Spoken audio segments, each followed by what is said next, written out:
Hi friends, in this session we are going to discuss about the whole numbers. You are given some balls here. Can you tell me how many balls are shown here? Yes, you start counting as 1, 2, 3, 4 etc. Am I right? So that's why 1, 2, 3, 4 etc. they are called the counting numbers. They are called the counting numbers. Or when someone asks you to count something, naturally you start from 1, 2, 3 etc. That's why 1, 2, 3 etc. are called natural numbers. So natural numbers include 1, 2, 3, 4, 5, 6, 7 up to infinity. Now let us think about successor and predecessor. I think you have learned about successor and predecessor in your lower classes. For example, what is the successor of 5? What is the successor of 5? Successor means the number that comes after the given number. So what is the successor of 5? Yes, it is 6 because 6 comes after 5. So successor of 5 is 6. Can you tell me what is the successor of 11? Yes, it is 12 because 12 comes after 11. So 12 is the successor of 11. Now what is the successor of 99? It's 100. What is the successor of 2081? Yes, it is 2082 is a successor. So to get the successor, what we have to do? You should add 1 to the given number. Then you will be getting the successor. Now what about predecessor? Predecessor is the number that comes just before the given number. For example, what is the predecessor of 4? Yes, 3 is the predecessor of 4 because 3 comes before 4. What is the predecessor of 27?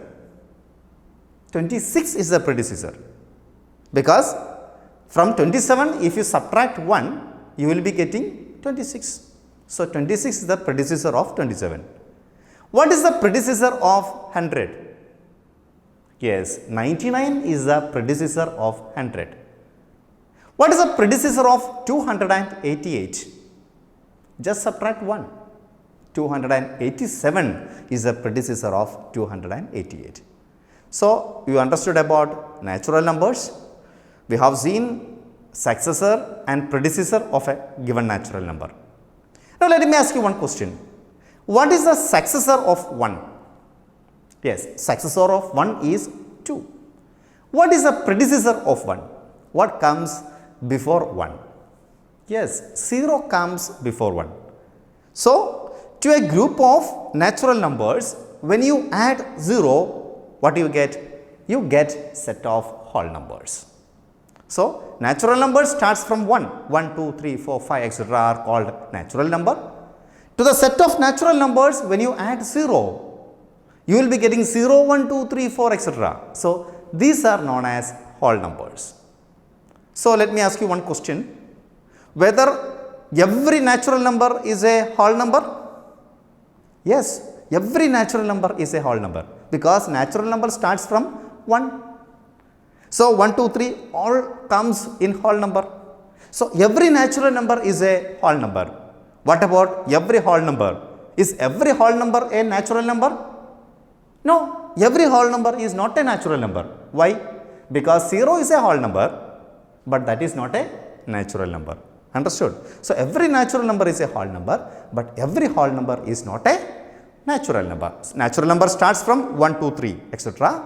But whole number starts from 0, 1, 2, 3 etc. Now, let us see how to represent these whole numbers in a number line. You just draw a line, at the end mark a point 0, at equal distances mark the points 1, 2, 3, 4, 5 etc. Then what you are getting is a number line. So, it is a number line for whole numbers because we start from 0, 0, 1, 2, 3, 4, 5, 6 etc. So, it is called a number line. Now, let us see how to add numbers or whole numbers using a number line. Let us see how to add 4 plus 3. So, you are going to add 4 plus 3 using a number line. So, what you have to do? 4 plus 3. So, in the number line, you start from 4. From 4, what you should add? Or to 4, you should add 3. 4 plus 3. 3 you have to add. So, you have to make 3 jumps towards your right side. So, from 4, you jump 1, 2, 3. Yes, you reach at 7. So, what is 4 plus 3? 4 plus 3 is 7. This is how do you add numbers on a number line. Now, let us take another example. Let us add 7 plus 3. So, what you should do? Yes, in the number line, you should start from 7. 7 plus 3. So, you should jump 3 times. Okay, so 7, 8, 9, 10. When you make 3 jumps, you reach at 10. So, what is 7 plus 3? 7 plus 3 is 10. Now, let us look at some properties of number line. You compare 2 numbers on number line. Let us take 3 and 7. 3 and 7. Which is the larger number? 7 is the larger number. So, 7 will be to the right side of 3. Because in a number line, numbers are arranged in the increasing order. So, the number that comes on the right side will be always greater. So, 3 or 7, which is greater? 7 is greater, because 7 is on the right side of 3. Now, what about 4 and 10, which is smaller? 4 and 10. 4 is smaller. Why? Because 4 is on the left side of 10. So, the number that comes on the right side will be greater, and the number that comes on the left side will be always smaller. Now, let us see how to subtract using number line. Let us subtract 7 minus 3 using a number line. 7 minus 3. So, where you should start? You should start at 7. From 7, you should subtract 3. So, what you have to do? You have to make 3 jumps backward. To add, you should move forward, but to subtract, you should jump backward. So, what is 7 minus 3? Yes, from 7, you should make 3 jumps backward. So, where will you reach? Yes, 7 minus 3, that is equal to 4. You reach at 4. Now, let us see how to multiply 2 numbers using a number line. Let us take the example of 5 into 3. So, we are going to multiply 5 into 3 using a number line. So, what you have to do? You should start from 0. 5 into 3. 5 times we should jump in a group of 3. That is the meaning. So, from 0, you should jump to 3. So, how many jumps you have made now? 1 jump. From 3, you should make another jump. So, that distance should be 3. Now, you will reach at 6. So, you made 2 jumps. Now, from 6, you should make another jump. You will reach at 9. Then another jump, 12. Then one more jump when you make, you will reach at 15. So, you have jumped 5 times, isn't it? So, 0 to 3, 3 to 6, 6 to 9, 9 to 12, 12 to 15. So, 5 threes are 15. Now, let us multiply, for example, 4 into 2. What do you have to do? From 0, you should start. Make a jump to number 2. Then from 2 to 2 units again, you will reach at 4. Again 2, you will reach at 6. Again 2, you will reach at 8. You see how many jumps you made? 4 jumps you made. So, 4 into 2, that is equal to 8. That is how you multiply using a number line. Now, let us discuss about some properties of whole numbers. The first property we are going to discuss is closure property. What it is called? Closure property. Let us take 2 whole numbers. For example, 1 and 5. When you add 1 and 5, what is the answer? 6 is the answer.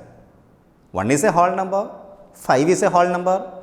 The answer 6, that is also a whole number. So, when you add 2 whole numbers, you will be always getting a whole number. Let us take another example, 10 plus 0. 0 is a whole number, you know that. What is 10 plus 0? Again 10 you are getting. That 10 is also a whole number. So, whenever you add 2 whole numbers, answer will be always a whole number. This property is known as closure property. Okay, so this is known as closure property of addition. Now, let us multiply any 2 whole numbers. For example, 2 into 3. 2 is a whole number, 3 is a whole number. When you multiply 2 into 3, what you are getting? You are getting 6. 6 is also a whole number. What is 7 into 0? 7 is a whole number, 0 is a whole number. The answer is 0. 0 is also a whole number. So, from this what we conclude? We conclude that whenever you add two whole numbers, you will be getting a whole number. Whenever you multiply any two whole numbers, then also you will be getting a whole number. That is, we say that the system of whole numbers is closed under addition and multiplication. So, this is known as closure property for addition and multiplication. Whenever you add two whole numbers, answer will be a whole number. When you multiply two whole numbers, again the answer will be a whole number.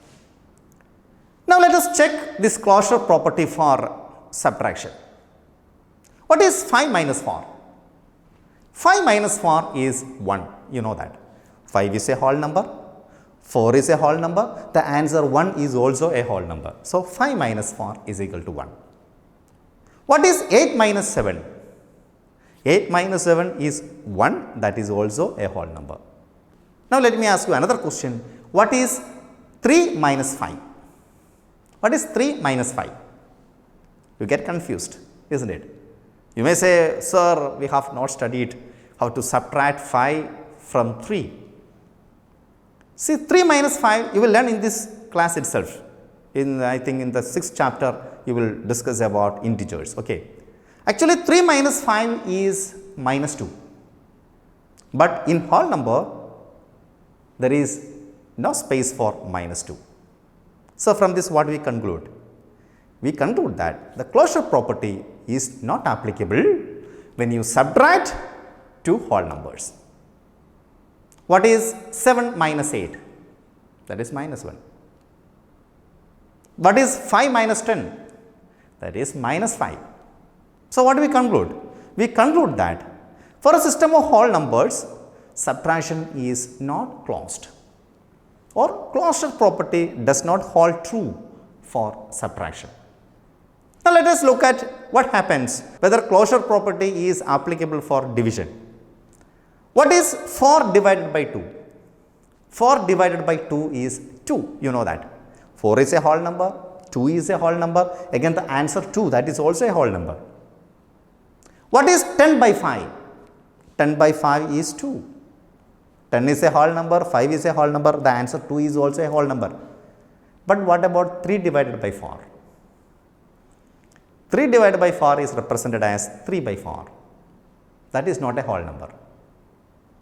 What is 7 by 5? Yes, that is represented as 7 divided by 5. That is not a whole number. So, what do you conclude? Whether division is closed for whole numbers? No. So, for whole numbers, closure property holds true for addition and multiplication, and it is not true for subtraction and division. I think you understood what is the meaning of closure property. Now, the other property is commutative property. Let us take two whole numbers 1 and 3. When you add 1 plus 3, you will be getting 4. What will you get if you add 3 plus 1? Again 4. That is 1 plus 3 is equal to 3 plus 1. So, this is known as commutative property. What is 2 plus 5? 7. What is 5 plus 2? 7. So, 2 plus 5 is same as 5 plus 2. So, this property is known as commutative property. So, whenever you add two whole numbers, if you change the position, that does not affect the result. Now, let us see whether this property holds true for multiplication. What is 5 into 2? 10. What is 2 into 5? 10. So, what can you say? 5 into 2 is equal to 2 into 5. 7 into 5, that is equal to 5 into 7. So, for multiplication also, commutative property is true. Now, let us subtract two whole numbers. Let us see whether commutative property is true for subtraction. What is 5 minus 2? 5 minus 2 is 3. What is 2 minus 5? That is minus 3. So, the answers are not equal. So, what do we say? We say that 5 minus 2 is not equal to 2 minus 5. I think it is clear. So, it is commutative property that is not true for subtraction. Now, let us see what will be the result when you divide two whole numbers. What is 10 divided by 5? 10 divided by 5 is 2, you know that. What is 5 divided by 10? That is 1 by 2. So, the answers, they are not equal.